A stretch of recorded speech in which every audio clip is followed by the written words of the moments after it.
Great things often start with unexpected opportunities.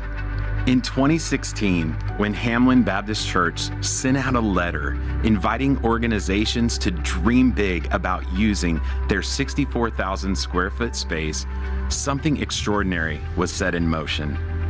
Among 15 proposals, one captured their hearts. That October, Hamlin Baptist's generous gift became the Springfield Dream Center. In March 2017, the Springfield Dream Center officially kicked off with a neighborhood block party that announced, "We're here and we're not going anywhere." The first programs were simple but powerful.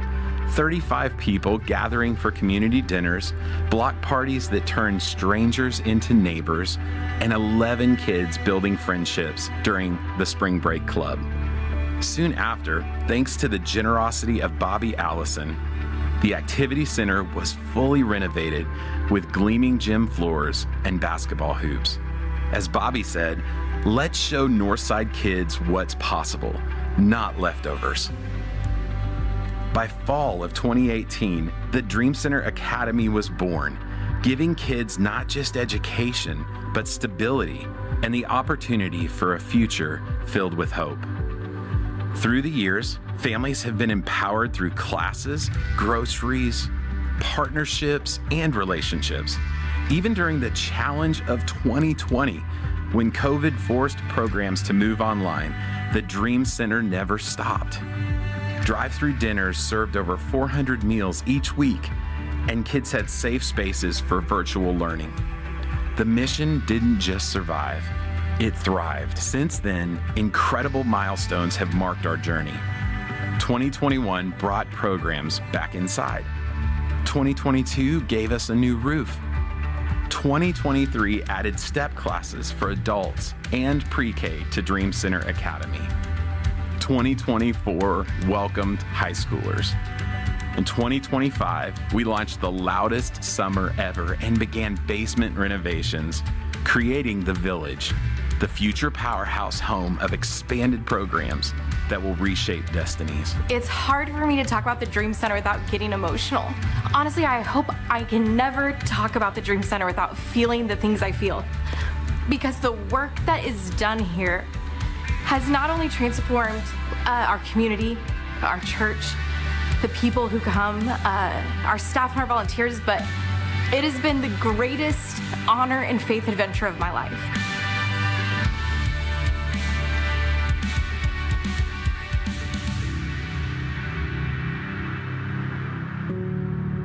What began as one letter of opportunity became something transformative.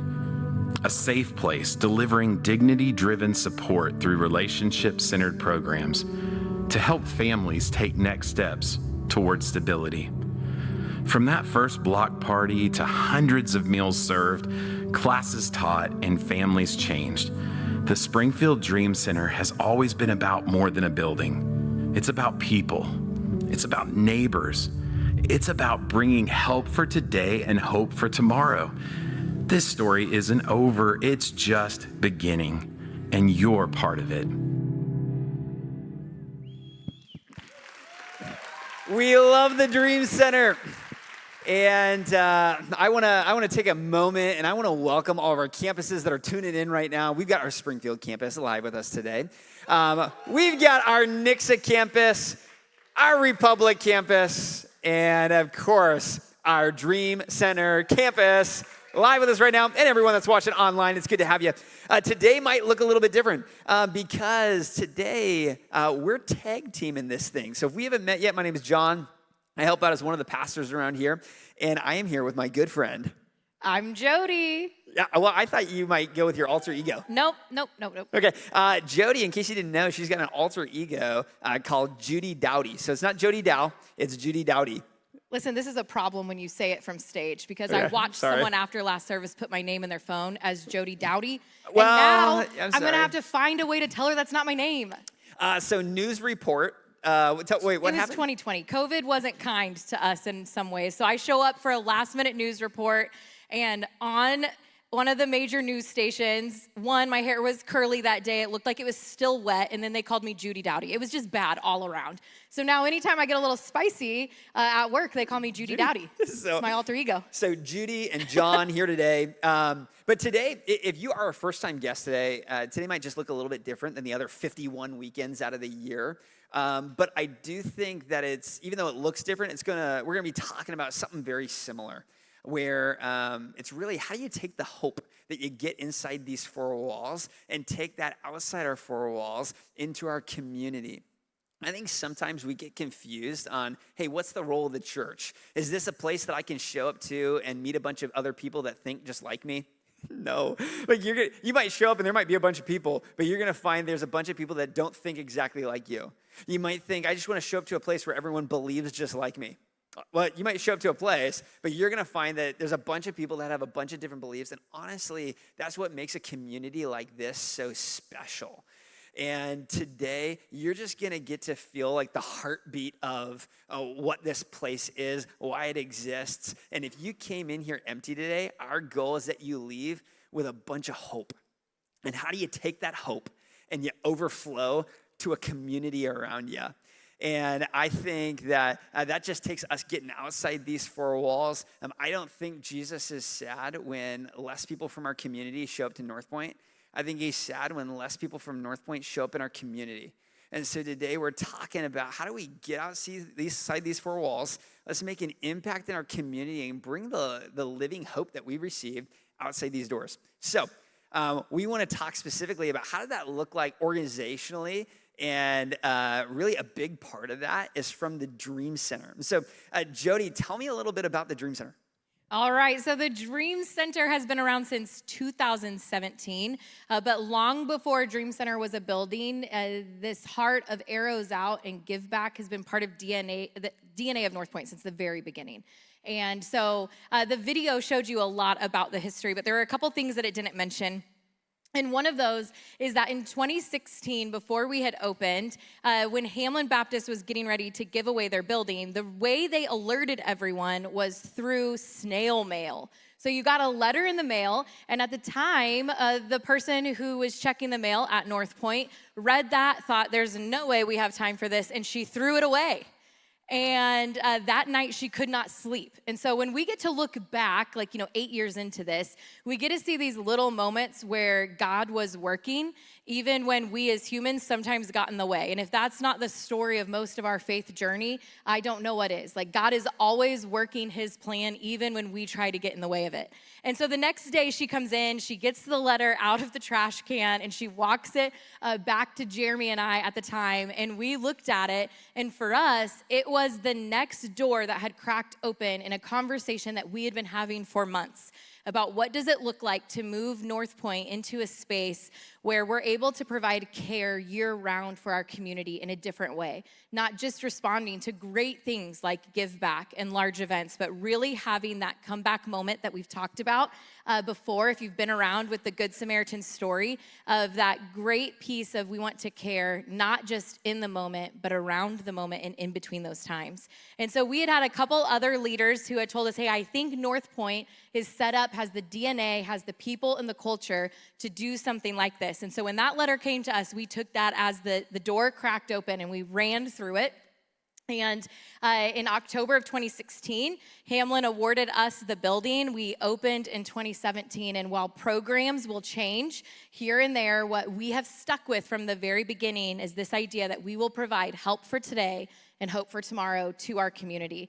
And that's not just Springfield. So we're north side of Springfield, and one of our programs is very neighborhood-centric, our after-school program, but otherwise, we get to serve people from all over Springfield and surrounding cities where we can provide help and hope.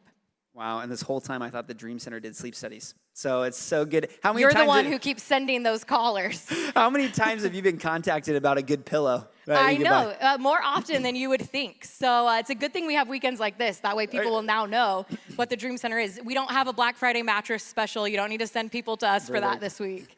Perfect. Well, I think about this idea, help and hope. And when I think about really what we were able to provide at North Point, before the Dream Center existed is people would come up to us and they would say, hey, can you open up the building when it's cold outside? And our answer is like, yeah, of course.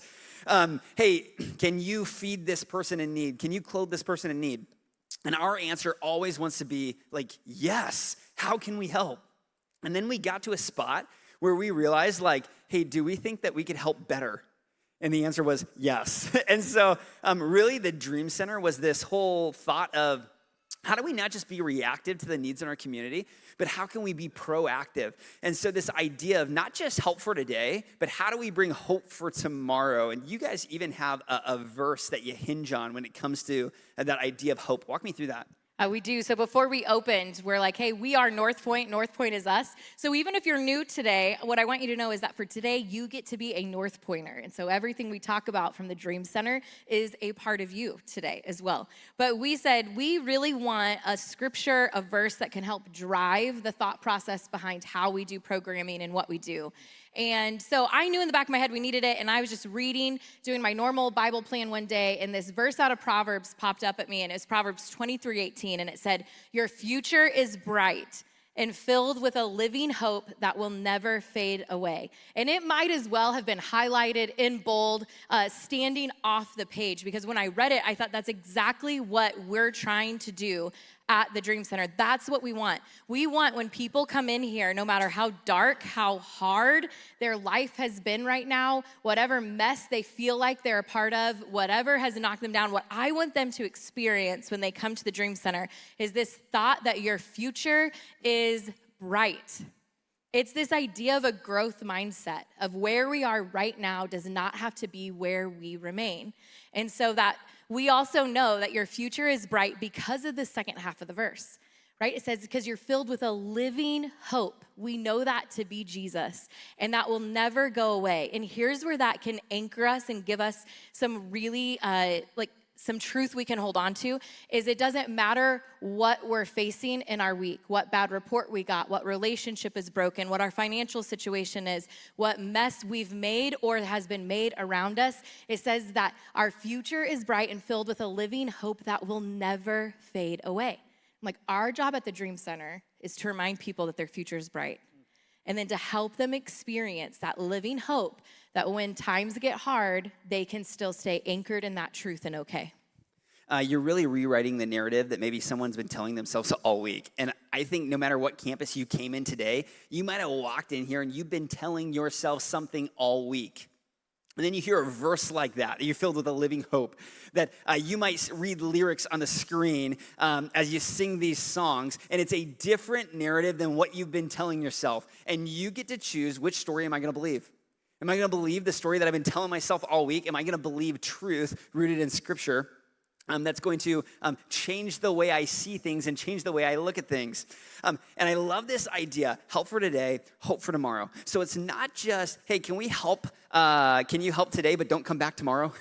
and it's not just, well, I can't help today, but come back tomorrow. It is this like, yes and yes. How can we help? And then also, there has to be some sort of hope for the future. So can you walk me through? I know you've got some programs that are tied to that. Walk me through Help and Hope. Yeah, when we were designing programs, I mean, honestly, at the very beginning, we were talking to neighbors, and we're like, what's the gap that we can fill? We're going to neighborhood meetings and just figuring out where we can start serving. But there's a book that we read early on called When Helping Hurts. And what we realized is if all we do is the help side of programs, help for today, that's where we resource. So we want to make sure we take care of some immediate needs. That's why we have a Tuesday night, community night, the first Tuesday of the month. Anybody can come and get a meal. It's why we'll do a grocery giveaway sometimes, while we'll do Christmas give back. We'll do a block party, so you got a free place to bring your kids. We'll put on a basketball camp and soccer club so that your kids can get that. Those are helpful things. Honestly, what we do a lot of the times is when they call, we give them a kind listening ear. Of you have 5 things you're facing. How can I just listen to you in this moment and help you feel like we can take care of the next step? What is your next step you need to take so that it's not as overwhelming? That help side is often how people first come to us, because there's a need in their life that they need it to be met. But if we stop there, What we're not doing is we're not helping people grow. We're not saying that your future is bright. We're saying, hey, we'll help right now. And so for us, that didn't feel like we were really going to make the type of impact that we wanted to make as a church. And so we added the hope for tomorrow. So we're like, if all we do is help, we're not getting people out of whatever they're stuck in. We're not helping them take progress forward so that 60 days from now it can look different. A year from now it can look different. And so we wanted to add the hope side. And hope for tomorrow is what happens for us when we know our families. Those relationships are really built on the help side. And then we get to encourage them. Hey, what would it look like if you took a budgeting class, if you took a parenting class, if we talked about goal setting, if you sat down with someone going over personal development who could say, here's your goal, here's all the obstacles in your way, and then where can we start to move forward? And so for us, it is both sides of that. It's our Dream Center Academy for our kids lives on both sides. It's a help for parents who need to be at work and need a place for their kids to be after school, but it's hope for our kids because we're teaching them lifelong lessons that are gonna really help them. Yeah, and I even think about this spiritually. If we take the mission in North Point, safe place for people to find and follow Jesus, we want to be helpful today. We want to be a safe place that someone can come in and rewrite that narrative in their head. And we also want to introduce you to hope, which would be Jesus. It's not just a one or the other. Like, both are so necessary. Both are so helpful. Both meet people where they're at to help them grow. And I've heard you kind of walk through this analogy using a garden. Okay, tell me about that. Okay, so if you know me for long, you know that I get fixated on different ways to describe the Dream Center to people. My current fixation is a garden, and I blame one of our staff for this. So April on our team is a master gardener on top of everything else she does. And so the last couple of years, I've watched April take our garden space in our courtyard and transform it into some really beautiful things. And it's taken time. And in watching her, I'm like, I think the same work she's doing out there describes the work that we are doing as North Point, as the Dream Center as a whole. So here's how I want you to picture everything. I want you to picture a garden. You pick your favorite kind. It can be a big garden, a little garden. It can be a container garden. Does not matter for the illustration in your head, okay? Every single person that we interact with is going to be a plant that's in our garden. Jonathan, or Jonbathan, as I prefer to call you. What kind of flower would you like to be today? Well, okay, if I had to pick a flower. Yeah, I'm not going to let you pick a plant because you'll pick something strong and mighty. Yeah. I'll probably go daisy. Yeah, I'm cute little daisy. Seriously? Yeah, I think so. Okay. A daisy. Okay, so Jonathan the daisy. Thank you. As a plant, as a seed, here's what we know about seeds. Everything inside of them is this powerhouse that has everything they need to grow into the plant that they are to be. So if Jonathan is a daisy from the very beginning, everything in him, it is good, it's awesome, it's ready to be a daisy. But the thing that will determine whether he blooms, ombre. I'm picturing an ombre. I'm gonna daisy. bloom. Yeah, thank you. Is going to be the environment. And that is the same for the families that we serve. Is we believe, again, their future is bright, that inside each individual that comes to the Dream Center is everything they need to be who they are supposed to be, to accomplish the goals that they have, and it's our job as the community to be the gardeners. And we each will have a different part to play. And honestly, when I think about Dream Center Campus and Republic and Nixa, and I look out at Springfield, I see so many people who for years have already been a part of the garden. And so I think of, there's a whole bunch from the Nixa campus that are reading buddies, and I picture them as like the gardeners that are down in the dirt. They're pulling weeds out. They're getting obstacles out of the way for kids. And they are in it. Those volunteers that are with us weekly on a Tuesday, they are in that dirt, gardening in that way. For some people, I picture your part in the garden as the sunshine.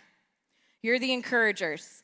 You're the people that when you pop in, whether it's for a give back event or for a Tuesday, that you are speaking life into the families that are coming through. You're high-fiving people. You're reminding them that we as a collective are in this together. And it's not an us versus them. It's not North Point with the people we're serving. It's we're a family, and you belong here. You're the sunshine. I think of people who get to water the garden, who say, hey, I got something I can add here that's going to really bring health. And it's the people who are fertilizers. Just this last week, I talked with a donor who made a significant gift. And his response when I was talking to him is, hey, it's not mine. I don't believe that my finances only belong to me. I believe that they're to do good things with. And I'm like, he's a fertilizer. And he's throwing things on the Dream Center that help people grow faster for things to be healthy. And so each of us has a part to play, because while Jonathan chose to be a daisy, why, I'm not sure. We can look into that later. If I were to ask the rest of us, everybody may have picked their own favorite flower, because each plant, each person that comes to the Dream Center comes with a different set of needs. Some people need more sunlight. Some people need some shade. What their soil needs, our job as the gardeners, as the people who are creating that safe place for them to grow, is to learn that and to wrap around and figure out, how do we make this easier for families? And because it's going to be hard work no matter what. And so as I've been thinking through the garden, I've been learning a lot about different plants and seeds and how they relate to hope. So I want to share a couple with you. One of those is the mustard seed. And if you've been around church for a while, you've probably heard it, that faith the size of a mustard seed can move a mountain. Here's why, is because they start out itty bitty, tiny little things. But a mustard seed can grow almost anywhere. They're not super picky when it comes to environment and soil. They'll just start growing. And when they grow, their root system spreads really quickly. So farmers like it because they can toss it out in a field that may not be the best, but then they will sometimes call it invasive because of how quickly it will grow and take over. And when I think about it in regards to the Dream Center, it shows me that hope is resilient. It doesn't always have to have everything in place before it can start taking root. When I think about our families, our kids, that's so true. They are the mustard seeds. They are hope that is resilient. Then I think about a sunflower seed, and we grow sunflower seeds at the Dream Center in our courtyard. But here's the thing, we've only grown them on purpose once. Because when a sunflower grows, one single sunflower seed can then produce up to 2,000 more seeds. So we've never replanted our sunflowers, but they keep coming back year after year, because like hope, what happens is a sunflower and hope is contagious. So once you get a piece of that, once families are encouraged in an area, they get a win after being knocked down by loss after loss. Once our kids learn a new skill, it becomes contagious, because if you've ever had something great happen to you, you found something on sale, you got the promotion at work, you can't help but share it. When I think about the miracles that Jesus performed in the New Testament, every time he'd perform one, the people wanted to go and tell, because hope is contagious. And then I think of the century plant, and this is one that's been one of the hardest lessons to learn about hope at the Dream Center, but I think it's the one we see most often. And the century plant looks the same for about 20 to 30 years, because there is no visible external growth happening. All the growth in that plant is happening inside. It's happening in the root systems underneath the ground. And it's this quiet work that if you drive by it on family vacation, you're gonna say, is that the same plant as last year? And you drive by it again, and you're like, is that the same plant? And you drive by it again, and you're like, is that thing dead? Is there anything happening there? And then all of a sudden, when its growth cycle is complete, a bloom will shoot up 30 feet in the air. And it's gorgeous. And it happens quick. Once that growth cycle happens, it goes high, and it goes fast. And then those flowers fall off, and they reroot into new century plants. And here's what that reminds me of, is that hope takes time. That it's not always quick, it's not always visible, but it's really important work that's happening. And when I think about all these different seeds and plants, one of our moms reminds me of all of them, and her name is Michelle. Michelle's been with us since almost the beginning. And when she came to us, she was super anxious and nervous. She was coming out of a terrible relationship, working a dead-end job. Her car was breaking down all the time. And honestly, she had no confidence. She was just very reclusive, would look at the ground when you talked to her. Her daughter would speak no words, no eye contact. And they came for the help side of programs. And it was like this for years. Because honestly, we can't rush how quickly someone moves from help to hope. It's not our job. And so our job is, while they're showing up for help programs, they're showing up for a meal, they're showing up for a block party, they're showing up for Dream Center Academy, that we just keep loving them and gardening where we can. And so what happened is over time, all of a sudden, one of our staff, Patricia, invited Michelle into a class. And she had been invited, I bet, no less than 10 or 12 times. But finally, she was ready. And so she said yes to this step class. And when I talk about step classes, I'm not talking about aerobics and music. I'm talking about support through education and programming. So these are classes that are centered on long-term things that build up stability factors. And so she hops into one. She hops into a class on budgeting. Then she takes a class on parenting. Then she takes a class on goal setting. And she starts to get this confidence to her that all of a sudden she's making eye contact. All of a sudden she's asking questions. And what we see is that she was the century plant. It was like all these things needed to happen before she was ready for that visible growth moment. But once she got it quickly, and it was awesome. And then we see her be the sunflower because all of a sudden we got all these new people coming to the Dream Center, and they're like, can I take a budgeting class? Can I sign up for this? Can I be a part of this? And we're like, where'd you come from? Oh, my friend Michelle. Oh, my friend Michelle. And so she was the sunflower, being that hope that is contagious to everyone around her. And what we saw was also contagious to her daughter, because her daughter started to be able to have a simple conversation. This year, we watched as her daughter advocated for one of her needs in a way that she never could have before. And the two of them remind me how resilient hope can be, because about a month ago, Michelle came in and she got word that her job was about to downsize. She'd be one of the first to be let go because of where she kind of ranks in the company. And a year ago, probably even more like 6 months ago, that would have sent her into a spiral. But instead, she said, you know what? It's their loss, and I've got 3 more opportunities that I'm walking into this afternoon. And so she has this resiliency that only hope and time can build for someone. And so every person who comes into our garden, we want to care for in a way that allows that resiliency, that contagious piece of hope, and that growth to happen. That's incredible. And you might have came in here today. Oh, yeah. Come on. For Michelle. You might have came in here today at one of our campuses, and you might not be financially in need, but you might be spiritually in need. You might have showed up today and you feel empty and you need to be filled. You might have showed up today and you might have a marriage that's on the brink of divorce. You might have just gotten a diagnosis that you don't know how to handle, you don't know how to process, you don't know what to do with it. And here at North Point, our goal isn't to change you. I don't have some magic words today that's gonna fix your marriage. But what we wanna do is be the kind of environment where we can remove as many obstacles as possible so we can introduce you to Jesus and let him do the transforming in your life. I'm reminded of the verse, Romans 12:2. Don't conform to the patterns of this world, but be transformed by the renewing of your mind, so that you may be able to see God's will, his good, pleasing, perfect will. And when we think about that word, transform, this is what he does. In the Greek, which is the language it was written in, it actually means metamorphosis. It takes something that was something and creates something completely different. It's like taking a seed and it goes through a metamorphosis and becomes an oak tree. All right, something different.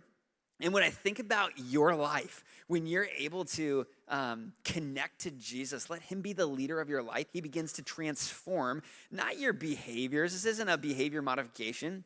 It's a heart transformation. And for some of you, you are like those seeds. You might be sitting out here and you get paired in the right environment. You might grow fast. You're like a mustard seed. You just take over.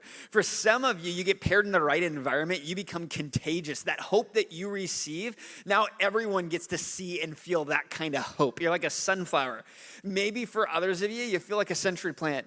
You're like, I've been planting myself in the right environment. I've been following Jesus. What in the world is going on? And he's growing you down before he grows you up.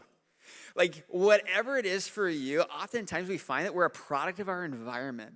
And how can we get in the right kind of environment that helps us grow, whether that's here at North Point, a safe place for you to be able to find and follow Jesus, whether that's the Dream Center, the right kind of environment that gives you help for today, hope for tomorrow.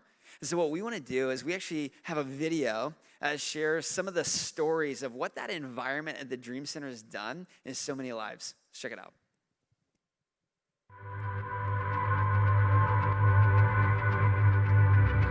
We're helping families be filled with hope and be reminded that their future is so bright that no matter what's happening, they can keep going. My name is Jennifer Parnell, and I've been at the Dream Center for 8 years. I was in a marriage that didn't really let me leave the house or leave the yard, and you guys came down and sat on the porch with us and waited for the kids to come from school.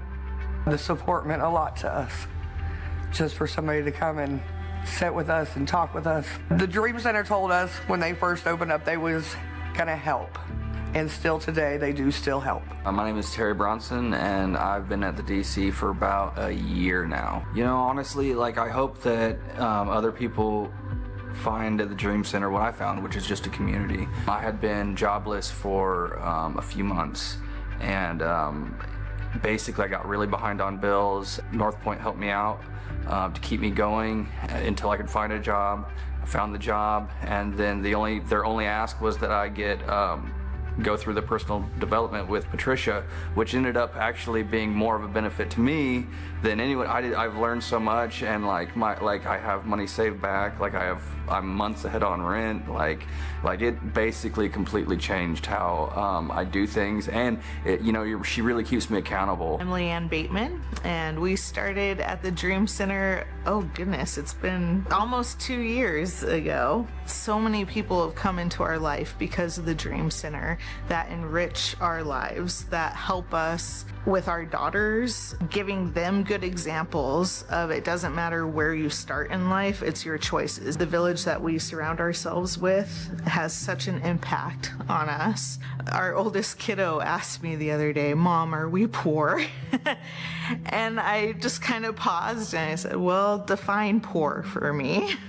I want to go out to eat and we can't go out to eat. And I was like, okay, if that's your definition of poor, then I guess we are poor. But how I define poor is not feeling comfortable in your home, not feeling comfortable in your space, not feeling comfortable in your family, not having respect for one another. And in that way, we are very rich.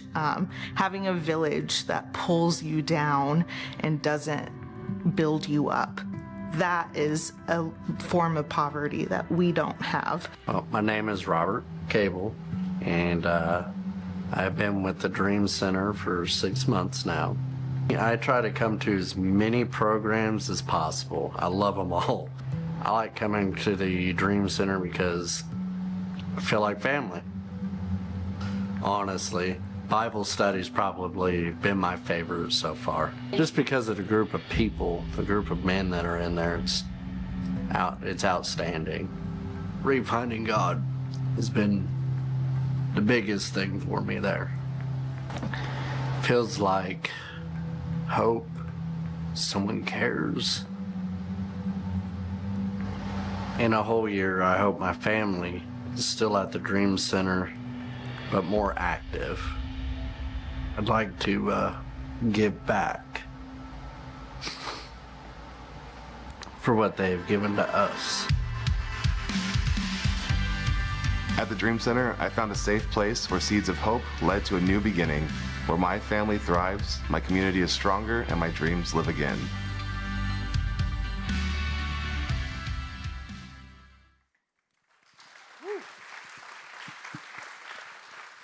I love every single story that gets to come from the DC, and that's just a little sampling for you.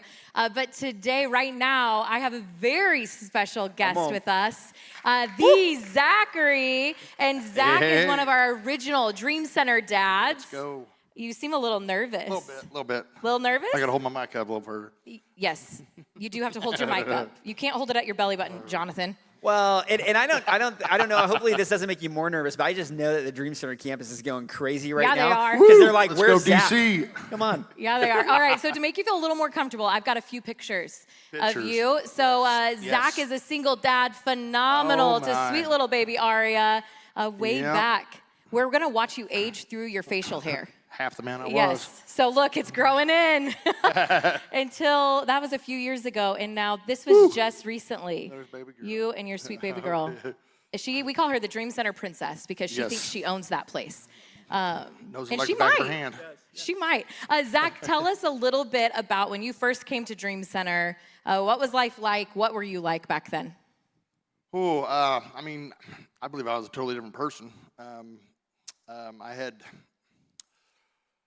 just come out of 15-day holding in Osceola for a speeding ticket. I was supposed to be there 2 days, 3 days. Ended up being 15 days because they had court once a month. That gave me the time to get sober and I mean, actually hitchhiked back to Springfield. So, well, up to the highway, and then I got a ride. And then, so didn't want to go back to the places and things that I knew. So I did everything I could to stay away from them, and finally found the Dream Center. I walked in, sat down, and somebody asked me what I needed.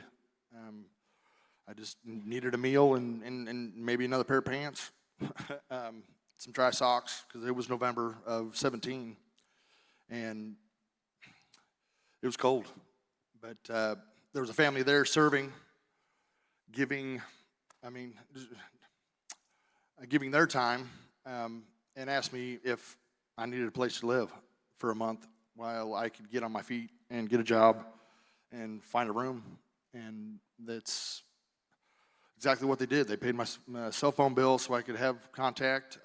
They gave me food and everything I needed, a bus fare to go find a job, and got a job, got me a room, and yeah, it's just coming to the Dream Center anytime that I wasn't working, just to plug myself in somewhere that I wasn't going to go get high or wasn't going to mess up again, because I had a daughter on the way.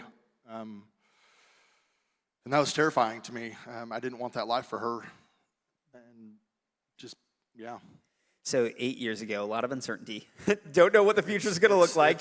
Don't know the dad I'm going to be. Don't know the stability around me. Walk me through what that looks like now, 8 years later. What's your life look like? So I have a house now. One you own. The one I own. That took me 2 years of 2.5 years probably of step classes, doing things over and over and over until it clicked.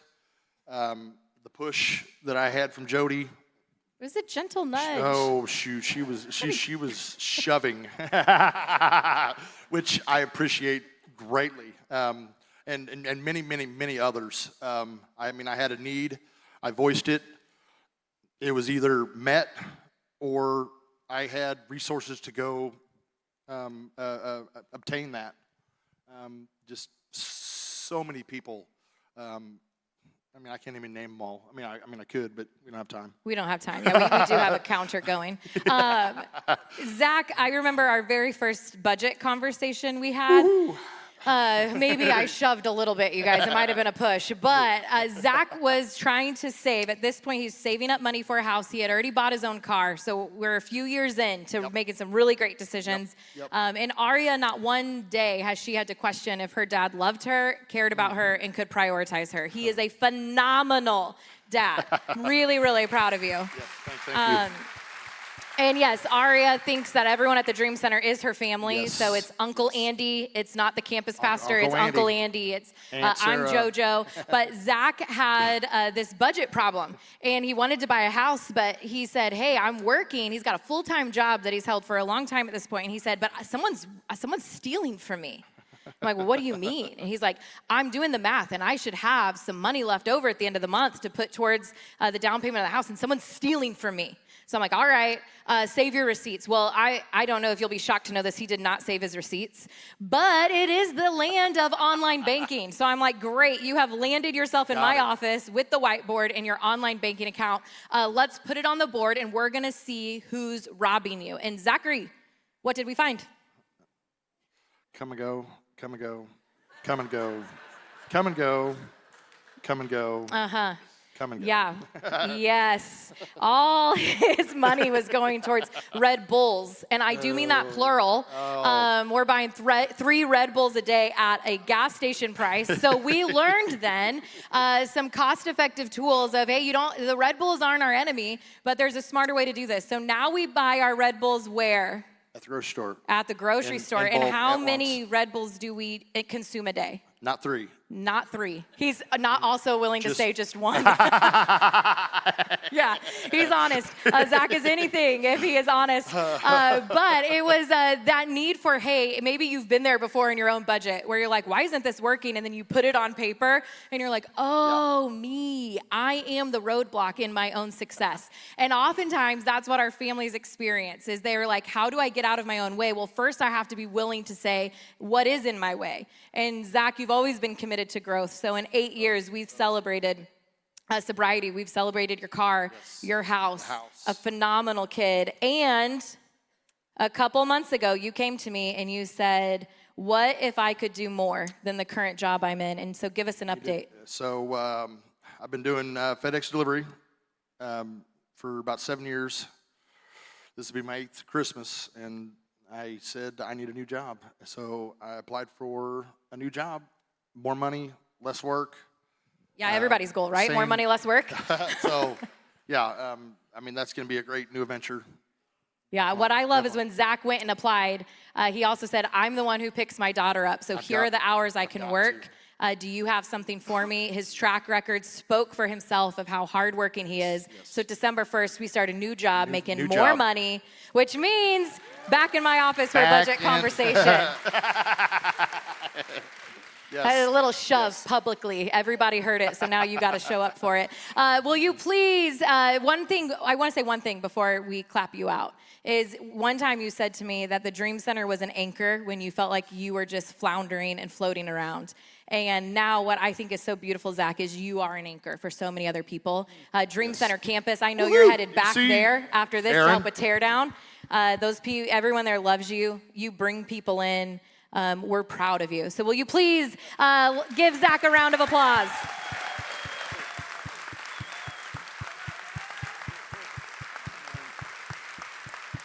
And I don't know if you caught that. Zach, early this morning, setting up our Dream Center campus, heading back over there after this to go tear it down. Thank you. The Dream Center will thank you as well. But I hope a story like that was hopeful for you. Where whether it's physically, whether it's financially, whether it's spiritually, like hope does something different inside of you. In fact, there's a verse in Isaiah that talks about that kind of hope. And it says this, it says, if you spend yourself in behalf of the hungry and satisfy the needs of the oppressed, then your light will rise in the darkness and the night will become like the noonday. That kind of hope is like a light crashing through the darkness in our community. The kind of hope that we receive in a place like this doesn't stay in a place like this. We gather here so we can scatter, get outside these 4 walls, and bring that hope to our neighborhood. Bring that hope to our community. Bring that hope through different programming that we do. It's a big deal. And I know that maybe you came in here today and, you were hoping that we'd break down some sort of scripture, give you a theological background to it. And well, here's what I find fascinating. It's just a couple verses before in Isaiah. It says, when you care for those in need, that's when you know God. And I've done a lot of things to know God. I read the Bible cover to cover, and I've showed up to church every single week consecutively, and I've, listened to different podcasts, and I do all these things to know God. And God says, when you care for those in need, that's when you know God. Like there is a deeper understanding. It's something that head knowledge can't teach you, heart knowledge does. And for all of us here at North Point, how do we take that hope we receive, get it outside these 4 walls? And I just know it's going to be contagious in a community like this. And so, Jody, walk me through. What does it look like to participate in something like this? What does it look like to take that hope, dish it out? Yeah, I think first you always start with where you have current influence. If that's your family, if that's your work, what's that circle around you? And you think, how can I bring hope into this? As I'm on my own faith journey, can I believe that my future is bright and so is my coworkers? Can I believe my future is bright and so is my kids? How do you bring that into the people around you? And then Dream Center specifically, on your connection card, you can go ahead and pull those out because we're gonna walk through them in just a moment. If you'd like more information about the Dream Center, how you can get involved in different volunteering opportunities, how you can take a tour and learn more about what we're doing, I would encourage you just write Dream Center on your connection card. And what we'll do this week is add you to our newsletter so that you can get get information about events, stories, updates, volunteer things that are happening. The first time you get it, check your junk email and then tell it that we're an approved sender. And that way, every time after, it's going to come directly to your inbox and keep you up to date, because things change quickly as needs of our families change. So that's the best way to know what's going on. And then the nonprofit world, we are always fundraising. And when we started the Dream Center, we did it in a unique way where, yes, we are North Point, and North Point covers about 18% of our operational budget. We were set up in a way that allowed us to take the donations and the help from the community at large, so that the growth of the Dream Center and how we helped families wasn't limited to what a line item could be for the church.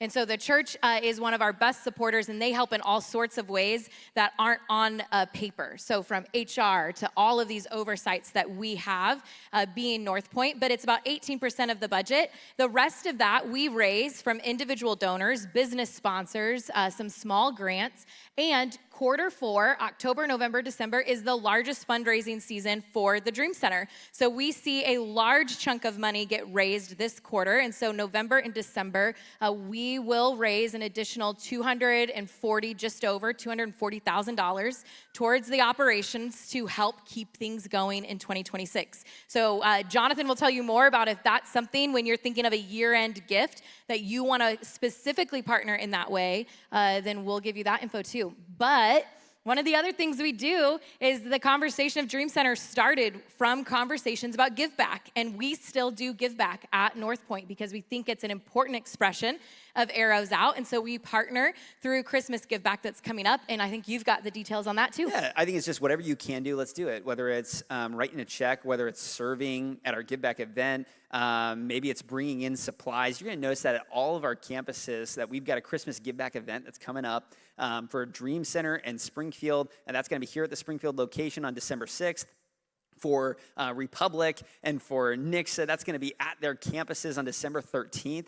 Just a great way to say, how do we, let's bring some hope like to our community. Let's bring something helpful right now, and let's dish out some hope as well. And so why do we have a weekend like this? This isn't so that you can buy stock in the Dream Center, although I think you should. And this isn't so that we can pat ourselves on the back and be like, look at what you all are doing. You all are awesome, even though I think you are. I just think a weekend like this is so missional to what we're doing. How do we take the hope of Jesus and get that outside these four walls? This isn't something that's meant to be contained in a building. It's something that's supposed to be brought to our community. And you all grabbing hold of this mission, living it out, makes a difference. And so what I want to do is I want to invite our ushers forward to each one of our campuses. And on that connection card we walk through that's in your seats, maybe for some of you, you showed up today and you need some hope. If you wouldn't mind, write that on the card. We'd love to partner with you. We'd love to connect with you. We'd love to send you some resources this week. Maybe you're at a spot where you're saying, I want to dish out some hope. Write that on the card. Okay, what we want to do is partner with you and connect with you.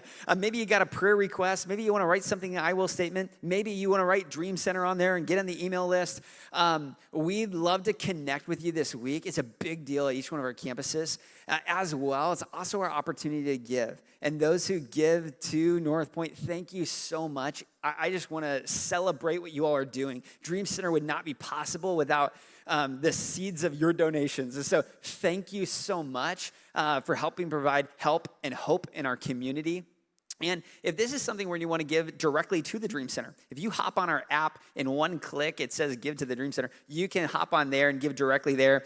Even as you give online to North Point, you'll notice there's a slot for the Dream Center that you can be able to do that there. But what I want to do is I want to pray, and then I want to, we can pass these buckets at all these campuses or at the Dream Center. You got the bucket in the middle of the table, but let me pray. God, I'm so thankful for opportunities like this to be reminded of the living hope that you bring to our lives. God, as we take an environment like this, a safe place, and we grow, and you transform our lives, Lord, would that be the kind of hope that we take with us? Would that be the kind of hope that doesn't stay in a building, but goes outside these four walls and makes an impact on those around us? In your name, amen. Well, at each one of their campuses, we can pass those buckets. We can drop our cards, our giving in those buckets. And if you're a first-time guest today, if you'd mark that first-time guest box, what we want to do is make a donation in your honor to the Dream Center. Just by showing up today, you can know you made a difference in someone's life. And so, Jody, what else we got? All right, so to end our time, it's been so fun to be with you, North Point, all together today. We, a couple weeks ago, had our largest fundraiser of the year, the Dream Center Gala, and we've got a quick little recap for you. Hey everybody, I'm Kristen and I'm the Development Director at the Dream Center, and I just want to say thank you for an amazing Dream Makers Gala. We got to gather together, have a great meal, listen to fantastic music, and celebrate stories of hope from our Dream Center families. One of my favorite parts of the gala was seeing brand new friends coming together to learn more about the Dream Center, join in with donors who have been with us from the very beginning. This year, as we focused on Seeds of Hope, I was so encouraged at all the little ways as a community we can come together to support families who are taking steps forward. Together, we raised $174,000, and this is way more than just a number to us. This is our ability to say yes to families in 2026 and to say yes to resourcing families with help for today and hope for tomorrow. Thank you to all of our donors for your generosity. We couldn't do it without you.